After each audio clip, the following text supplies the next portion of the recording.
mzigo, amebeba mzigo wa utumishi ndani yake.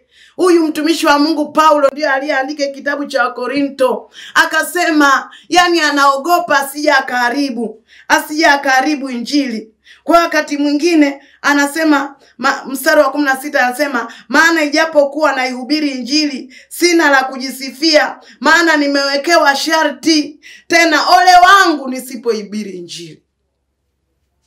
Kuna mtumishi mmoja nakumbuka miaka ya nyuma pale Shinyanga nilipita, akawa naimba akasema injili ni mateso, utumishi ni mateso. Tunao mzigo mkubwa wa kufanya kazi. Tunao mzigo mkubwa wa kuhubiria watu waje kwa Yesu, wamtumikie Yesu. Lakini mtu wa kusimama na mtumishi wa Mungu amekuwa hayupo.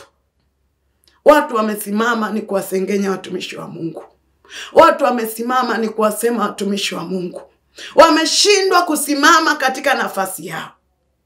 Lakini Mungu anatafuta mtu. Mungu anatafuta mtu ili ya kwamba asimame ategemeze makanisa. Mungu anatafuta mtu ili ya kwamba asimame afanye kazi ya Mungu iende vizuri. Mungu anatafuta mtu wa kusimama. Usiposimama katika nafasi yako, mtumishi wa Mungu atazoofika. Wazee wa kanisa, simameni imara. Mashemasi, simameni imara. Kwaya, simameni imara. Kila idara isimame imara ili mtumishi wa Mungu atiwe nguvu. Furaha ya mtumishi wa Mungu akiona kila mtu kasimama kwenye nafasi yake, naye ameitwa, hajajiita. Kama nilivyokuambia kwamba mtumishi wa Mungu ni zawadi. Kachaguliwa katika watu wengi. Katika watu wengi akachaguliwa kwenye utumishi. Na wewe katika washirika wengi, jitoe kwamba na mimi nimeitwa sasa nisimame katika nafasi yangu. Na wala nisipoteze muda, na wala nisipoteze dakika, wala nisipoteze sekunde, niafanye yale yanayonistahili. Epuka kupoteza wakati kwa mambo yasiyofaa. Epuka simu yako isitumike vibaya kwa mipasho na maneno mabaya kuwasema watumishi wa Mungu. Simu yako itumike vyema kuatia moyo watu, kusikiliza habari za watu njema, kuinua watu.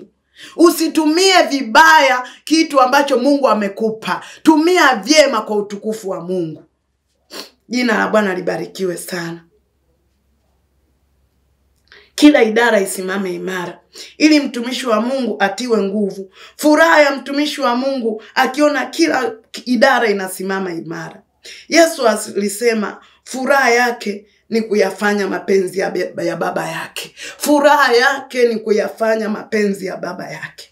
Furaha ya mchungaji ni kuyafanya mapenzi ya baba yake. Furaha ya mtumishi wa Mungu ni kuona kanisa linaendelea mbele. Na ndio maana wakati mwingine mtumishi wa Mungu akiwepo hata kwenye kanisa la Mungu, wakati mwingine mambo ya familia yake anaweza asiyatendee mema, asiyajali, lakini ana mzigo na lile kundi ambalo Mungu amempa. Ana mzigo na lile kanisa ambalo Mungu amempa. Na ndio mzigo ulikuwa wa Yesu Kristo, kwamba furaha yake ayatende mapenzi ya baba yake. Na wewe simama katika nafasi yako, uwe mshirika wa kutegemewa katika kanisa. Uwe chombo ambacho mtumishi wa Mungu atajisikia kujivunia kwamba ninacho chombo hiki. Jina la Bwana libarikiwe. Wakati unaanza kazi ya Mungu, wakati mwingine unapita katika mazingira magumu, lakini akitokea mtu akakutia moyo, akakushika mkono, unamtukuza Mungu aliyemleta yule mtu, na yule mtu lazima pia abarikiwe.